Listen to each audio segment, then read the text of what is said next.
আসসালামু আলাইকুম। বাংলাদেশের জামাতের আমির ডক্টর শফিকুল রহমানের একটা ফেসবুক পোস্ট দেখে আর চুপ থাকতে পারলাম না, তাই আপনাদের সামনে কথা বলতে আসলাম। ওনার ফেসবুক পোস্টটা অবশ্যই আপনারা দেখতেছেন, স্ক্রিনশটটা দিছি।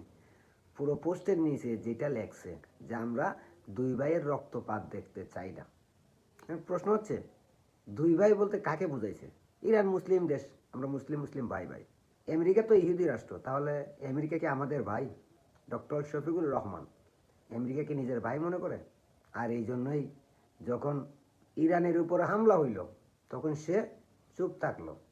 ঠিক যখন ইরান উল্টা আক্রমণ চালালো আমেরিকার সেনাঘাটিতে, ঠিক তখন ডক্টর শফিকুর রহমান স্ট্যাটাস দিলেন, আমরা দুই ভাইয়ের রক্তপাত দেখতে চাই না।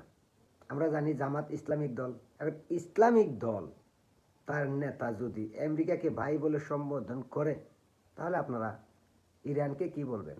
ইরান আমাদের মুসলিম ভাই, আমরা মানি। তাহলে আমেরিকাও কি আমাদের ভাই?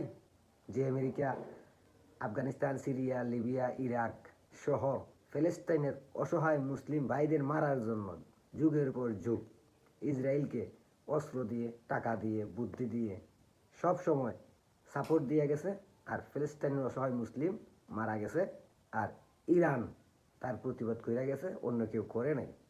আজকে আমেরিকা জামাতের ভাই, আজকে ইরান যখন হামলা চালাইলো তখন আমেরিকা হয়ে গেল জামাতের ভাই।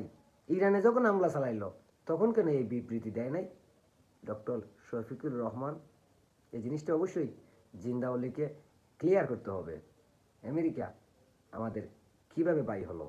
সেই ভাই নয় তো যে ভাই 1971 সালে সপ্তম নৌবহর পাঠাইছিল বাঙালিদের মারার জন্য।